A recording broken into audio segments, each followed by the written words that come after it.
And carrying on my tribute to the late, great Christopher Hitchens, I was doing this about 10 days ago before I flew to Egypt. So I broadcast that one, if memory serves, on the actual 10th anniversary of his demise, because I really got into him in 2008 when I read God Is Not Great, which I believe was published the year before. And I'd never heard of him until about 2004 when I happened to see Nobody Left to Lie To. The triangulations of William Jefferson Clinton, the trial of Henry Kissinger came out. So I'm sad to reflect it was only only the last 2 years of his life, well, maybe 3 years of his life, in which I was intensely interested in him. And I remember reading about a year and a half before his death that he was stricken with cancer and he'd be exceptionally fortunate to still be a going concern in 5 years' time. But in fact, it was to only be 18 months. And then I remember I was on a flight. It must have been the day he died, and I landed in that next country. It was Romania, actually. And then I saw in the news that Christopher Hitchens was dead, and I read the remark by his friend Sir Salman Rushdie saying, "A great voice has fallen silent." And he put it with admirable pith in words, worthy of Hitch himself. So I was saying at the end of the last video, I was giving a bit of a potted biography of Christopher Eric Hitchens, that in the 1970s he vociferated for the cause of black nationalism in South Africa and Zimbabwe, multiracialism really, and so he denounced apartheid and the white minority immigrant regime in Zimbabwe, then called Rhodesia. But Hitchens was brave enough and honest enough to later acknowledge that Mugabe had transmogrified into everything his foes had accused him of being. As so often, he encapsulated the situation perfectly. So by 1980, Hitchens said he was bored of London, and that comment, I've read Hitch 2022 from cover to cover about thrice. He was weary of grey old England, and he had friends who'd moved across the pond, his dear friend the poet James Fenton being one of them, so life in the land of the free beckoned. So it was 1981 when he packed his bags for Washington and he flew across the Atlantic. He'd visited the United States a few times earlier, flown around on a youth fair, and he was to spend almost half his life in the home of the brave. So strangely for him as a socialist, America was the promised land, which is obviously the mecca of capitalism. But he saw it as the birthplace of revolution.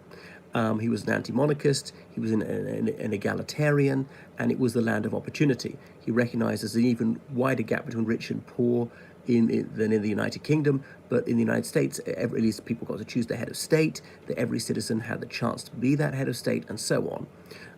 Free speech and secularism appealed to him, whereas he thought the Church of England was a national absurdity. So he was glad to be away from the land of his birth, which was stale, staid, grandmotherly, and just altogether unappealing. So he had a green card, and then he was a hired pen for numerous publications. He composed pieces for The Atlantic, for Vanity Fair, and so on. Vanity Fair, obviously a reference to what's found in John Bunyan's Pilgrim's Progress. So even though Hitchens he despised Christianity, he thought that Christian apologetics was actually quite often well crafted. In the United States, Hitchens became a good friend of Michael Moore, who used to write a lot for Mother Jones, became a well-known film director in the 90s and the noughties with Sicko and Fahrenheit 9/11 and so forth. But they were later to have a very ugly falling out over the liberation of Iraq. So Christopher fulfilled many of the criteria necessary for a stage Englishman.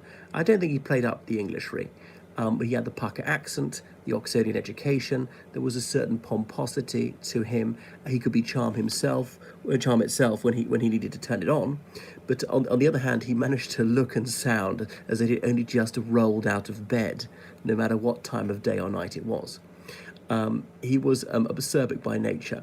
He is a man of hard left views, and the fact he was an anti-monarchist made him not quite the stereotype.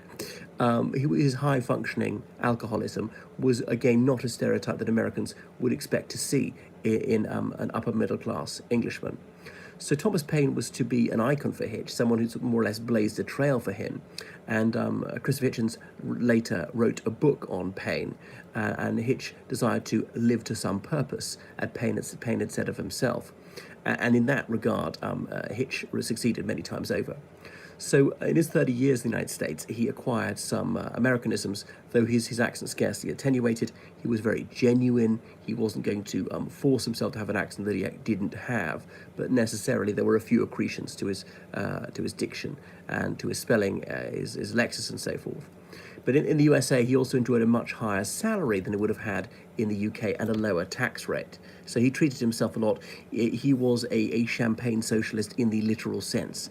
And despite his supposed concern for the penurious, this never involved him parting with a penny himself to help the needy. So in the United States, he was aghast at the rise of Reaganism. It, of course, was the 20th of January 1981 when Ronald Wilson Reagan was inaugurated. The war on crime and the war on drugs were, as Hitchens thought, unparalleled acts of imprudence, folly, profligacy, and injustice, and they disproportionately heavily impacted the African American minority, already much put upon.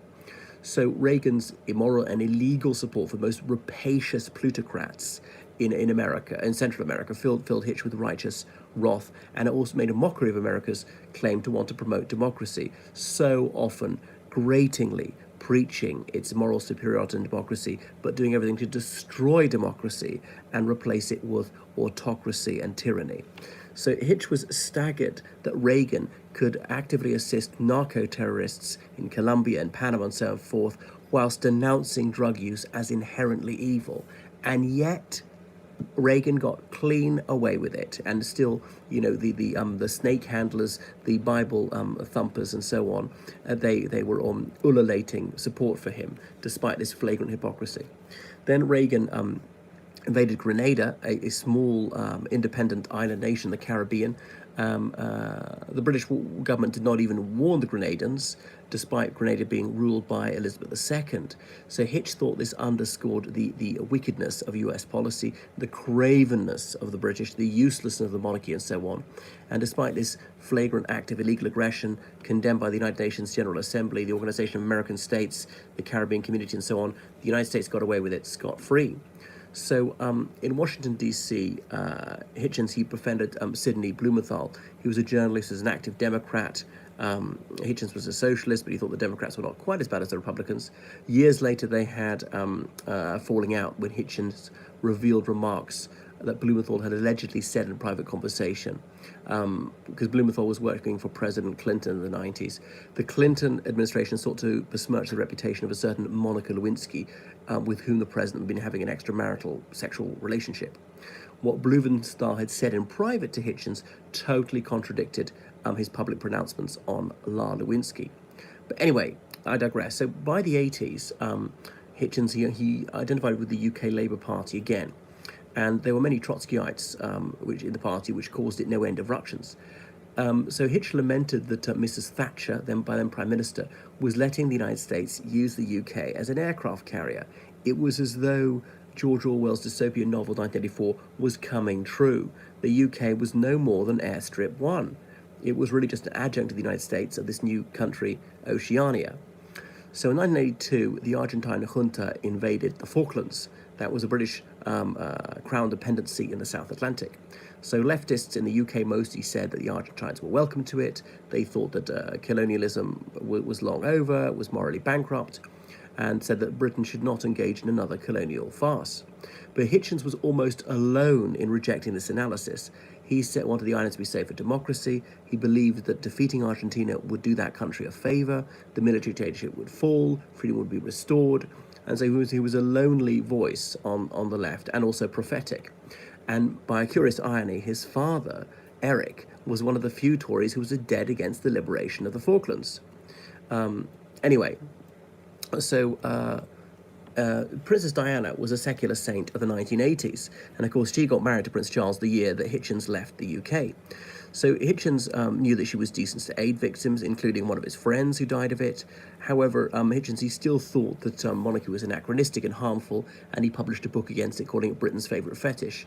He denounced the monarchy as reactionary and egalitarian. He said that it's a myth that it's politically neutral. It is not. It's definitely pro-Tory. So by the 1980s, Hitchens became increasingly cognizant of the growing menace of Islamism, and there had been this unholy alliance in Afghanistan between the United States and the Mujahideen, who were mostly Islamist reactionaries. So he disbelieved and disrespected all religions, but he recognized that the most antediluvian form of Islam was egregiously pernicious and even worse than its Christian mirror images. So he'd seen the Middle East regress a century, well, centuries actually, in under a decade. The Islamic Revolution in Iran had inspired Shia equivalents, Sunni equivalents. And that's because, Islamist fundamentalism in the Sunni denomination was funded by Saudi petrodollars, and they were spreading this retrograde and obscurantist Wahhabi ideology, which is particularly puritanical and violently intolerant. It was viciously anti-feminist, homophobic, and was disseminated throughout the Mohammedan world. It was iconoclastic, it was judgmental, it was detestable. So Islamist states, they permitted slavery and all but formal designation, including of fellow Muslims. So Salman Rushdie was a dear friend of Hitchens. They've been boon companions since the late 70s, when Rushdie was a publisher in London and a fellow Labour Party supporter. So in 1989, the Indian-born Rushdie, he published a satirical novel entitled The Satanic Verses, which was a send-up of Islam, and it did not play well in Dar al-Islam. Rushdie's a British Indian, so he's a Mumbai-born author who was a nominal Muslim, probably an atheist by the 80s. But the publication of the novel was greeted with wrath throughout the Muslim world. There were protests in the United Kingdom. There were Mohammedans who said the book ought to be banned. One who had strong religions of Locke. Well, I'm not sure who you're asking about there, Joshua. So disgracefully, some Labour MPs, namely, Christopher Hitchens, not Christopher Hitchens, Keith Vaz, MP for Leicester East, joined in a protest against free expression, saying the book ought to be banned because it offended a certain faith. Incidentally, the UK still had a law against blaspheming Christianity at the time, but there were no prosecutions in 1979. So some Tories said that Rushdie was endangering lucrative contacts with Muslim countries, which is true. Muslim countries often threatened not to give them to UK companies. And they were irked that a brown man should impair relations with the brown world. And they muttered that Rushdie wasn't really British and was only in the UK on sufferance, so shouldn't be causing such kerfuffle. So Hitch sprang to the defense of his friend. Of course, he said that Rushdie had the untrammeled right to publish whatever he pleased, and Rushdie had the absolute right to remain in the United Kingdom, and it was outrageously racist to suggest he had fewer rights than a white Briton. There must be no compromise whatsoever on free expression, and the UK should stop these Muslim countries threatening to kill a British citizen. The Iranian government offered $1 million to anyone who assassinate Rushdie. Several of his translators were murdered around the world. Anyway, in the late 80s, Hitch's first marriage broke up. He was married to a Greek woman, the Orthodox faith, from what one has seen, right? And Hitchens, he allowed his children to be baptized in the Greek Orthodox Church. So Hitchens subsequently married an American Jewess named Carol Blue. They later had a daughter, Antonio. So in the late 80s, an intern of Christopher Hitchens was a certain Nick Clegg, who later became Deputy Prime Minister. He was a Liberal Democrat. So Hitch was incredibly well-travelled. He'd been in everywhere from Argentina to Zimbabwe. He was in Moscow for a while, where his brother Peter later worked. He'd been to Sri Lanka, Australia, Poland, just about anywhere else you care to mention. When the Romanian Revolution broke out, Hitch was there in 1989. He applauded the downfall of the Caligula regime of Ceausescu. So he thought that Eastern European dictatorships were a perversion of socialism. But then it came to interventionism. Well, the Iraqi annexation of Kuwait in August 1990 was greeted with indifference by most leftists. One Ishmaelite dictatorship swallows another one. Iraq was at least secular. It allowed freedom of religion. It allowed equality to women, which is more than can be said for these oil states in the Gulf, which ruled by these absolutist theocratic medieval monarchies. But Hitchens was fully aware of the genocide the Ba'athists in Iraq had perpetrated against the Kurdish minority, and he said the only way to stop this was to oust the tyrant Saddam Hussein. So Hitchens had no time for the absolutist monarchy in Kuwait. He reviled George Bush Sr., and he'd often excoriated his foreign policy in his columns. Nonetheless, he eventually threw his weight behind the mission to liberate Kuwait, saying that will bring down Saddam, we must liberate the Iraqi people as well. He had initially been against the war. He changed his position. He'd driven around with some Kurdish resistance fighters, the Peshmergas, and they had a photo of George Bush Sr. on their Jeep. And the guy said, "Oh, this is for your Mr. Bush." And Hitchens wrote, I winced at them saying, "You're Mr. Bush." So embarrassed to be associated with him. And Hitchens was worried he'd bump into another leftist journalist and say, "What? You're a supporter of George Bush Sr.?" Anyway, it was an unpopular position on the left, Hitchens won. Anyway, for many leftists, the USA could do no right. And perhaps, what part? I'm from Cork. Perhaps oddly for a leftist, Hitchens, he jubilated the downfall of the USSR. He considered its dissolution something to be celebrated. It was a perversion of the socialist idyll. It gave socialism a bad name.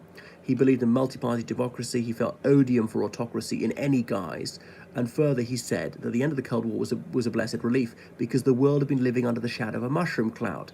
At any moment, we were just one button touch away from the obliteration of our race, of the human race. So the Third World War could have erupted at any moment. And so the world could breathe a huge collective sigh of relief. But by the 90s, Hitch was no longer someone who was a Marxist. He didn't believe that capitalism was going to collapse under the weight of his own contradictions, as I think Engels had said. But despite being a socialist, he found economics tedious.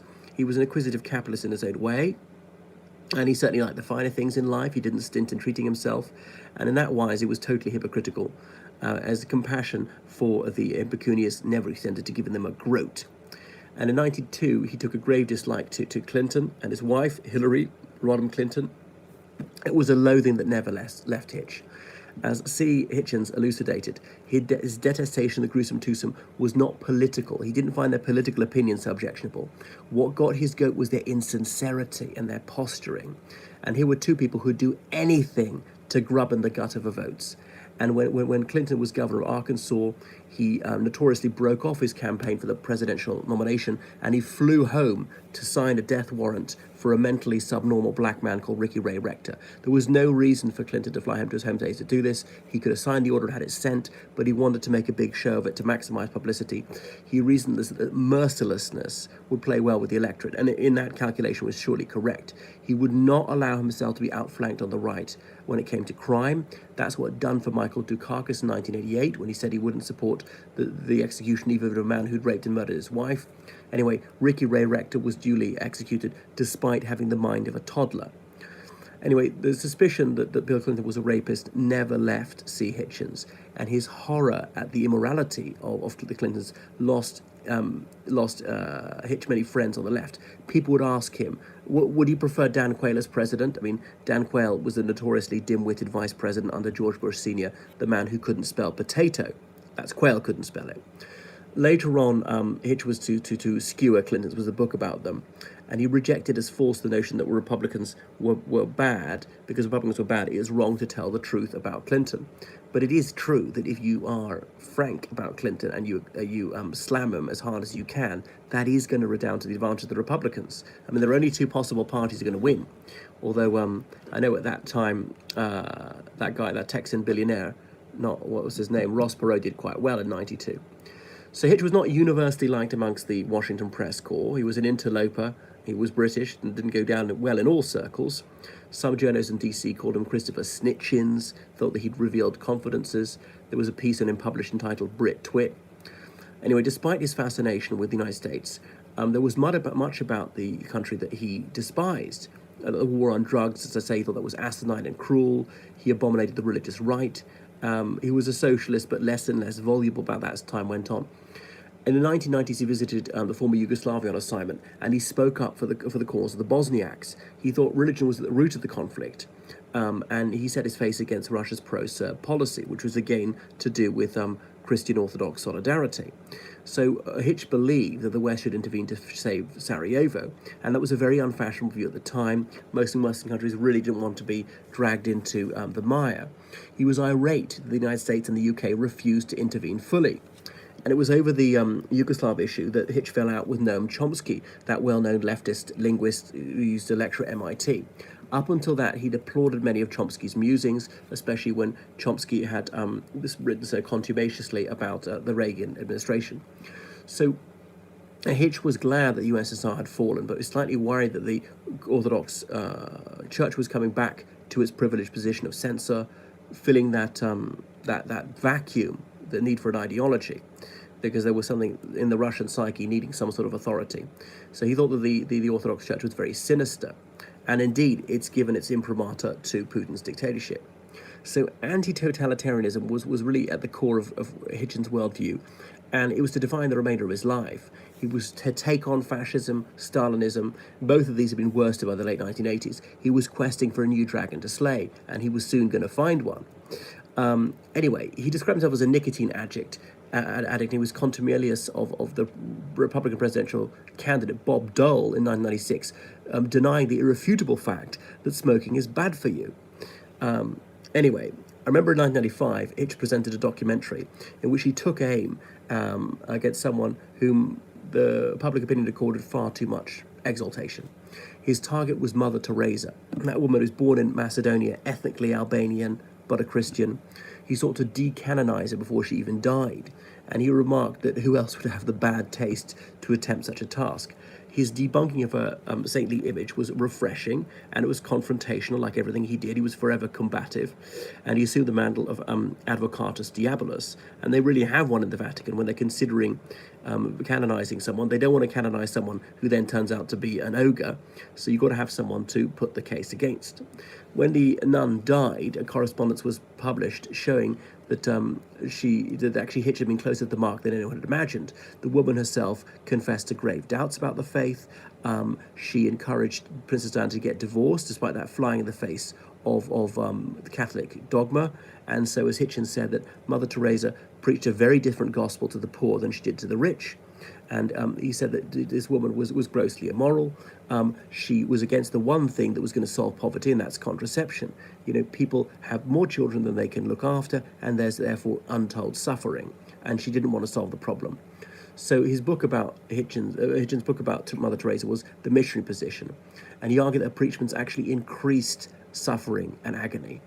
Unswerving opposition to contraception meant that countless millions were born into this endless night of penury and grinding hardship every year. So by the late 90s, Hitch was widely recognised as a writer, and he was offered a visiting professorship despite only having a third-class bachelor's degree. That was richly ironic. Anyway, in the 90s, he came across a sentence by the Irish politician and diplomat Dr. Conor Cruise O'Brien. In it, the late Cruise O'Brien, he was the Labour Party politician in the Republic of Ireland, he said he was not really a liberal, because he was really a liberal. He's not really a socialist, because he cherished liberalism most, the liberal values, and that crystallized it for Hitch. He realized that he too had become a small L liberal more than a socialist. When he had been a socialist, his much vaunted compassion for the needy had not meant that he was going to make any sacrifices for them. It was far more important to put gallons of alcohol down his gullet than it was to feed the starving. He sent his children to fee-paying schools, paying for, giving up privilege. Well, that was something for other people to do. He'd pay for his kids to have the best. He was a huge fan of Orwell, but Hitch plainly believed that some animals were more equal than others. One of Hitch's pet hates was Dr. Henry Kissinger. So as human rights legislation became more and more entrenched, tyrants found themselves on trial. Others had the frightness put on them. So Hitch longed to see the day when Kissinger would be dragged into the dock. However, he regarded it as particularly improbable that would ever come to pass. As he couldn't legally arraign the former US Secretary of State, he decided to do it in literary form. That's why his book, The Trial of Henry Kissinger, sets out the mountain of irrefragable evidence that Kissinger broke both US and international law on a gargantuan scale, and that he at least abetted the murder of hundreds of thousands of civilians. So it's a curious irony that there were two occasions on which Kissinger's legendary diplomacy slipped, and one of them was he was at a dinner with Princess Diana shortly before she died, and he couldn't take his eyes off her décolletage. The princess was another target of Hitch. So Tony Blair was someone whom Hitch praised to the moon. So Blair had made Labour electable again, brought the Labour Party back into government. Both of them were Europhiles. They were born within 4 years of each other. They were both Oxonians. And Blair reached the peak of his stock with Hitch when Blair liberated Iraq. The two shared podia to debate religion. So he adulated Blair's panache for his People's Princess oration just after Princess Diana died. Anyway, by the late 90s, Hitch was sounding the alarm bell more and more on the growing menace of Al-Qaeda.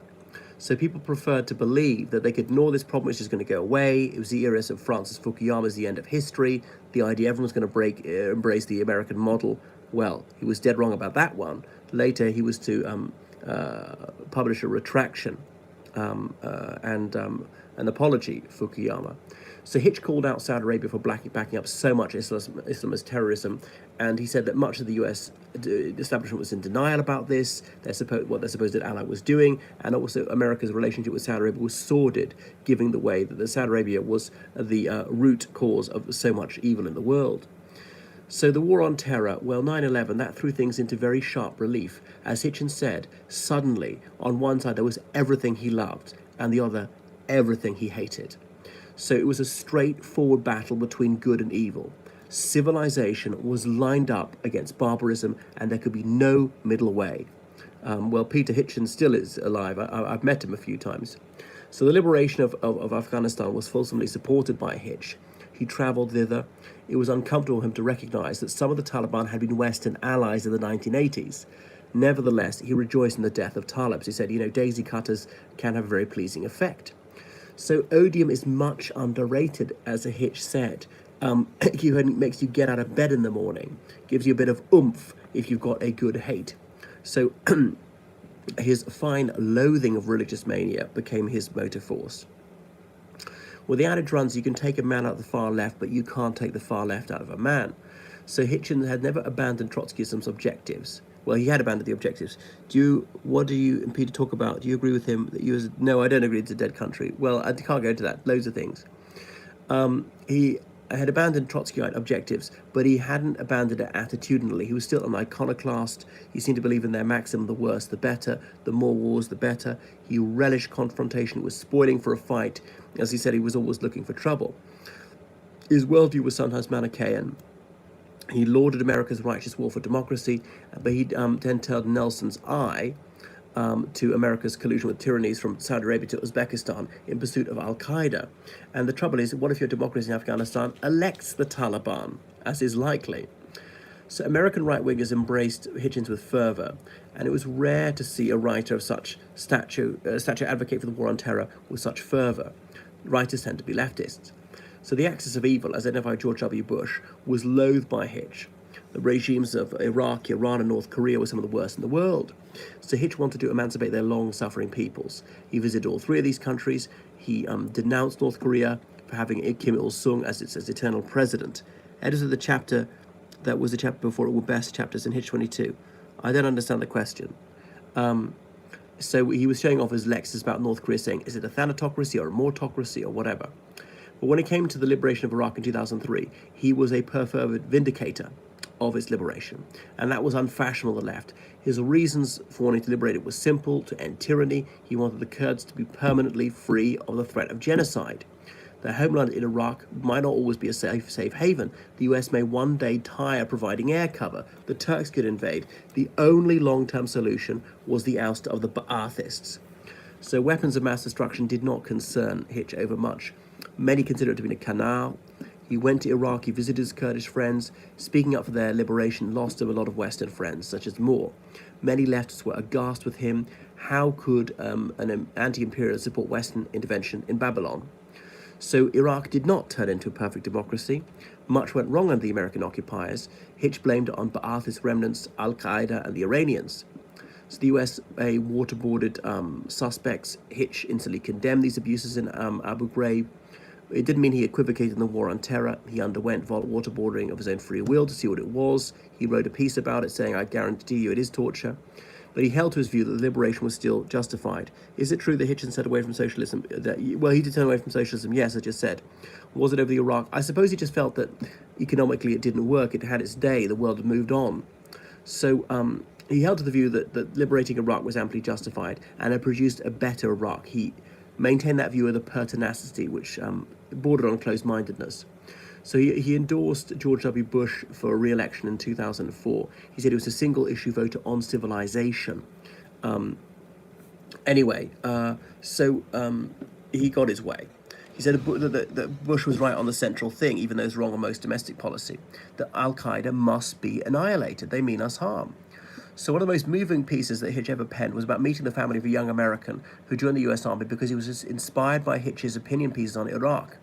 The young man was deployed to Iraq, he was killed in action.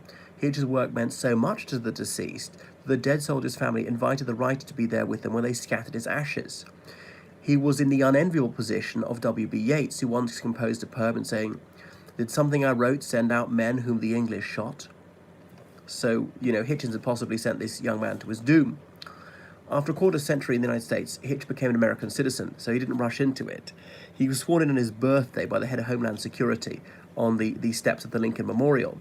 He was always enthralled by the US. His ideals of equality, free expression, diversity, they held unparalleled appeal to him. Yet he noted the United States had so often failed to live up to its own platitudes. So Hitch wrote the piece about himself entitled All American. So he had a compendious knowledge of English literature and the history of the Anglosphere. I wonder what you would think today about seeing Iraq and Iraqis voting based on religious affiliation. A bit dispirited, I would guess. So he read up on the literature of Mediterranean antiquity and translation. He wasn't much of a Latinist. He cited Lucretius as an early atheist. He noted that even the Bible acknowledged there were free thinkers in ancient Israel, because the psalm says, "A fool says in his heart there is no God." So even perhaps 500 years BC, the Psalms were recording that. So as in the Iraq controversy, he was always spoiling for a fight. He entitled one of his books, Looking for Trouble. He toured the United States in the presence of a Protestant pastor. And the two men formed a rapport. He could be very polite to such people, but he loathed religion. He was canny enough to respect his disputants and to be respectful towards his auditors. He was up against wily and formidable debaters who were often glib, capable, and dangerous. So their acuity, their assiduity when it came to rhetorical sleight of hand was not to be underestimated. Their worldview had an emotional purchase on their hearers which trumped cold reason. They were offering hope, and he was offering but the cold and silent grave. So when it came to 2008, Hitchens expresses his belief and elation that Hillary Clinton did not secure the Democratic nomination. He said, "There are some people who feel that this country will be somehow disgraced if Hillary Clinton doesn't become president, and she feels that she's at least allowed a shot at it, and there are those of us who can do without her, and if she's the best the Democrats can do, then what the hell shape are we in?" Of course, she did get the Democrats' mantle in 2016, and we all know how that turned out. So he read Obama's memoirs assiduously. So the clarity and sincerity of Obama's prose, that rang true for Hitchens. It won him over. There was a bit of an admission of skullduggery on Obama's behalf. Barack opined that if you want to go to politics in Chicago, you need a church to go to. So obviously that smacked of being disingenuous. He was relieved that Obama's religiosity was solely for show and for electoral advantage. So Hitchens endorsed him, and he railed against John McCain as senile, despite McCain being in favor of the war on terror. McCain seems to have fought in every war America's ever fought since the revolution. Or the Kurdish politician that he supported in the book, Jalal Talabani, became an Iranian friend in Kurdish Iraq. I know that would be dispiriting for Hitchens. Okay, but he probably thinks that the Kurds need that to bolster them against Turkey. So Against All Gods, it was a sort of pro-Heresias. The God Delusion was published by Dawkins in 2008 as well. Hitchens was a confidant of this professor of the public understanding of science at Oxford University. So Dawkins' angle was mainly an educational. He's a biologist. Hitchens saw there was money and publicity made for this all-out attack on faith. Therefore, he sharpened his pencil. He essayed to compose a diatribe against all religions. So 2008, God is Not Great came out. It was built on a brave and noble tradition dating back at least to Lucretius. His broadsides against all faiths was an enthralling book, and it was written in his characteristic, lucid, and lively prose. So this cannonade was heard around the world. His book was an effective pro-Heresias and was a bestseller. It was acclaimed by Hitchens' friends, Dawkins, Sam Harris, Stephen Fry, but Barzani doesn't work that much with Iran. He's more friendly with Iraq. I mean, I don't want to go too much into Iraqi politics, but some people felt it was really just a well-ploughed over acre. He was really just rehashing other people's arguments in that book. So atheist doesn't describe him adequately. Hitch was an anti-theist. He would say it'd be woeful if gods did exist, but they don't. He called on people that the notion that a divine superintendence as being in a spiritual North Korea, but at least you can get out of North Korea by dying. He said that the Roman pontiff was one of Hitch's main targets, though Hitch liked to pontificate himself. Often if you loathe someone, you'll see they're actually rather similar to that person. Some found Hitchens arrogant, boorish. He could be condescending. Much of his invective was puerile, deriding the Supreme Pontiff Benedict XVI as an overdressed little punk.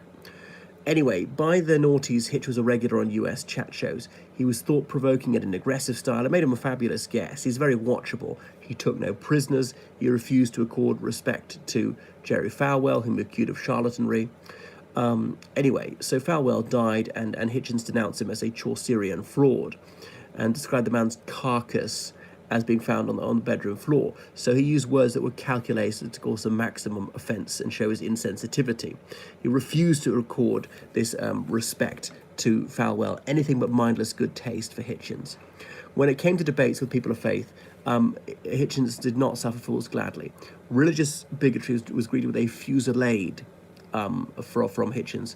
He came across as conceited, and he confessed to vanity. They're not of the physical kind. So groupies increasingly surrounded him, and this adoration perhaps went to his head. He got a bit snootier. He was quite haughty at the best of times. So his support for the liberation of Iraq won him some admirers in the Republican Party. As Salman Rushdie said, Hitch's anti-religious crusade, irony intended, that saved him from the American right. So Rushdie got a knighthood from Her Majesty the Queen. So Salman accepted the gong. Now, Hitch forgave Sir Salman for accepting the knighthood. Usually, Hitch despised people for accepting such honours because he hated the system of honours. Do I agree that the partition of Ireland was wrong and that the idea is what he wanted? He did want a united Ireland, but, someone agree. I think we shouldn't have left the UK, then we wouldn't have had partition. But as the South left, as my part left, Northern Ireland had the right to stay where it was. Once you start dividing, you can't really stop. Irish nationalists wanted partition. They just wanted it down the middle of the Irish Sea. And nevertheless, Sinn Féin did vote for the partition of Ireland. The knighthood was one in the eye for Islamism. And on that ground, Hitch welcomed the recognition of his mate's literary achievements. So in debate, Hitch was a modern-day Quintilian. He was asked to debate on TV. He debated against the far-left anti-Zionist Galloway. He called Galloway a publicist for the Bath Party. There was a lot of ad persona about Hitch's drinking. So Christopher, he debated against the man he exalted, Tony Blair. He even debated against his own brother, Peter. Peter produced The Rage Against God, which is like a counterpoint to his brother's book. So Christopher would slaughter and pillage his way through a debate. When someone complained he or she offended him, he said, well, that's surplusage. Despite continuing to despise Hillary Clinton, he recognized she might be the one day a lesser of two evils, but he might even have to cast a ballot in her favor. So in June 2010, he had to tell his audience non sum qua me ram. He'd been diagnosed with cancer of the throat. So decades of of tobacco consumption had caught up with him. He came out with the world's most understated health warning: smoking might not be advisable. So cancer advanced to stage 5 with grim rapidity. Stage 4, and Hitch said he was going to meet his fate with his trademark stoicism. He was going to do death actively. So that was his inimitable style. He was striving for his causes to the very end. He was committed to that. He was equanimous and in a pensive mood as he reflected that as a father, his final duty was to get out of the way. He was a master of metaphor, saying death was going to be like being at a party and told that for you the party's over. Only worse, the party's still going on, but you have to leave. So he had every treatment there was, but it's apparent his gallant battle against cancer was a losing one. He noticed that some Christian nemesis gloated over the organ that blasphemed so much. The throat was the one stricken. He observed that some Christians held a day of prayer for him. So he was a guru of the Enlightenment. He went on a speaking tour in the last few weeks. He took to the podium whilst his strength held. Mortality is his book about meeting death, looking it in the eye. So his equanimity when facing the eternity was awe-striking.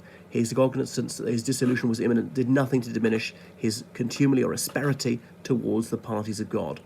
One of his essays on death is entitled Nothing to be Afraid of. So his strength waned, and friends in London organised a farewell ceremony for him, an intelligence squared event. Thousands gathered to hear Stephen Fry, Dawkins, Sean Penn, Christopher Buckley, Salman Rushdie, and others paid tribute to Hitch's magnificent and peerless contribution to the battle of free expression, Hitch joined by video link from his Texas hospital. So Christians like to boast that the doughtiest atheists convert on their deathbeds. Hitchens assured people he would do no such thing. It would be a vile slur on his good name. He was cogent almost at the very end. He was worried he might be ravingly incoherent and foolishly say something religious. And he said, well, that doesn't count if that happens. As he lay dying, he lamented he couldn't valorously lay down his life in a noble cause. His friends and family gathered to reminisce, but he also looked forward. He eschewed melancholy and self-pity. In December 2010, he met his death in hospital. Cancer had finally got the better of him. His last words were capitalism, downfall. His boon companion wrote, a great voice has fallen silent. Well, what's his legacy? I think I have to look at his legacy in a later video. Bye-bye.